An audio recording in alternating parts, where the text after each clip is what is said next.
बलरामपुर से बड़ी खबर आपको बताते चलें। बलरामपुर में बुलडोजर की जानकारी सामने आ रही है। मजार पर बुलडोजर चलाया गया है। सरकारी जमीन पर मजार होने का दावा किया गया है। जिला इंतजामिया की कार्रवाई देखने को मिली है। तो अलग अलग जगहों पर जो बुलडोजर है वो चलता हुआ नजर आता है और खास करके मजारों को आजकल बड़े पैमाने पर बुलडोज किया जा रहा है, मुनहदिम किया जा रहा है और निशानदेही की जा रही है। ऐसे में सवाल भी यही उठ रहा है और कई उलमा की तरफ से ये कहा जा रहा है कि मजारों को निशाना बनाया जा रहा है और भी चीजें हैं जो गैर कानूनी तजावुजात हैं उनको छोड़कर मजारों पर बड़े पैमाने पर बुलडोजर चलाया जा रहा है। बहरहाल आपको बताते चलें कि ये सरकारी ज़मीन पर बताया जा रहा है कि जो मज़ार बना है वो सरकारी ज़मीन पर बना हुआ था और ज़िला इंतज़ामिया की कार्रवाई यहाँ पर देखने को मिली है। तो बलरामपुर में 12 साल बाद बताया जा रहा है कि जो मज़ार था वो गैर कानूनी तरीके से बनाया गया था सरकारी ज़मीन पर, उस पर बुलडोज़र चला है। तो तकरीबन कई सालों तक इसको लेकर कार्रवाई देखने को मिली और इस पर तनाज़ा काफ़ी पहले शुरू हुआ था और अब जाकर इस मज़ार को ज़मींदोज़ कर दिया गया। इसी को लेकर और ज़्यादा जानकारी हासिल करते हैं। हमारे नुमाइंदे पवन तिवारी इस वक्त बलरामपुर से जुड़ गए हैं। पवन, क्या कुछ वजह बताई जा रही है? हालांकि काफ़ी पहले इस मामले को लेकर शिकायत की गई थी, लेकिन अब आकर बुलडोज़र इस मज़ार पर चलाया गया है। जी बिल्कुल साहिबा जी, बिल्कुल बताना चाहूंगा ये थी कि 12 वर्षों बाद इस पर कार्रवाई हुई। ये थाने की जमीनी थी जो 2.16 एकड़ की भूमि थी, जिसमें रकबा था पूरा, जिसमें कार्रवाई की गई है। क्योंकि ये जुड़ा हुआ है पूर्व विधायक जो है सपा के आरिफ अनवर हाशमी से जुड़ा हुआ है।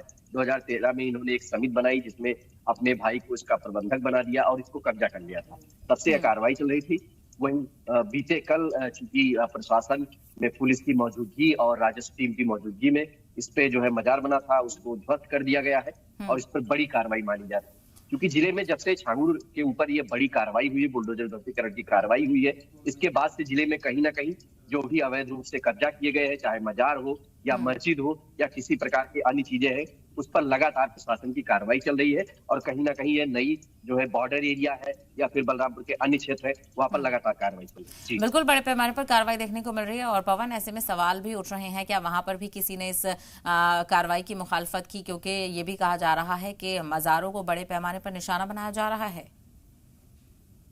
जी बिल्कुल, क्योंकि ये कहीं ना कहीं आरोप लग ही रहे हैं, लगते ही रहे हैं। लेकिन इस पर अगर हम बात करें बॉर्डर एरिया की, अगर हम बात करते हैं तो ऐसे तमाम चिन्हित हुए थे, जो 8-10 ऐसे चिन्हित हुए थे जहां पर जब ये उन लोगों को जो इसके समिति के प्रबंधक रहे हैं या जो देख रेख में रहे, उन्होंने खुद ही ऐसे थे जिसपे कुछ मस्जिदें कुछ मजार ऐसे में बॉर्डर एरिया में खुद ही हटा दिए थे। तो एक तरफ जहां ये आरोप भी लग रहा है, वही बलरामपुर में ऐसा भी देखा गया है कि जहां पर अवैध रूप से कब्जा किया गया था वहां पर खुद ही कुछ लोगों ने हटाया था। हालांकि जो नहीं हटाए हैं उस पर प्रशासन की कार्रवाई हुई है। बिल्कुल। और इस प्रॉपर्टी पर भूमाफियाओं का कब्जा भी बताया जा रहा था। और दूसरी तरफ जो मजार के देखरेख करने वाले हैं, क्या उनकी तरफ से कोई प्रूफ और डॉक्यूमेंट्स नहीं पेश किए गए? नहीं, बिल्कुल नहीं। ऐसे क्योंकि ऐसा कुछ नहीं हुआ है कि क्योंकि इसके बाद जब से ये मामला चल रहा था, ये पूर्व विधायक है आरिफ अनवर हाशमी, उन्हीं के भाई है, उन्हीं के भाई के नाम से इसको कब्जा किया गया था और ये पूरी एक समिति बनाकर फर्जीवाड़े तरीके से किया गया था। जिसके बाद क्योंकि राजस्व टीम और पुलिस विभाग ने मुकदमा दर्ज किया गया था। ये जमीन जो थी ये थाने की थी, सादुल्ला नगर थाने की जमीन थी, जिस पर ये लगातार कार्रवाई जांच पड़ताल चल ही रही थी। वही कल इस पे कार्रवाई की गई है। तो उनके तरफ से ऐसे कोई डॉक्यूमेंट नहीं है जो प्रस्तुत किए गए हैं। जी बिल्कुल, यानी ये तनाज़ा काफ़ी देखने को मिल रहा है। लेकिन ऐसे में जो बड़े पैमाने पर बुलडोजर कार्रवाई मज़ारों पर देखने को मिल रही है, उसके बावजूद सवाल भी यहाँ पर उठना लाजमी हो जाता है। क्योंकि मज़ार शरीफ बनाया गया था और क्या वहाँ पर उर्स का एहतमाम भी होता था पवन, और लोग अकीदे के साथ पहुँचते थे वहाँ पर हाजिरी के लिए? बिल्कुल, चूंकि स्थानीय लोगों का, कुछ लोगों का तो कहना है कि हम लोग बिल्कुल जाते थे यहाँ पर, क्योंकि जिस तरह से अपने रीति रिवाज के साथ पूजा पाठ करते थे।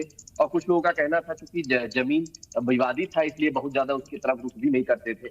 इसलिए जो है इस पे ये माना जा रहा है कि कुछ लोग वहां पर जाते भी थे, कुछ लोग नहीं जाते थे। क्योंकि जब से आरिफ अनवर हाशमी के ऊपर जब कार्रवाई शुरू हुई, ये चूंकि इनके ऊपर ऐसे इन्होंने कई जगह कब्जा कर रखा था जिस पर बुलडोजर चला, उनकी करोड़ों की संपत्ति ध्वस्त हुई। तो कहीं ना कहीं लोगों को लग भी रहा था कि ये कहीं ना कहीं ये गलत तरीके से बनाया गया। जी बिल्कुल, यानी अलग अलग जगहों पर बड़े पैमाने पर कार्रवाई हो रही है और यहाँ पर मजार को बुलडोज कर दिया गया है। पवन, तफसील के लिए आपका बेहद शुक्रिया।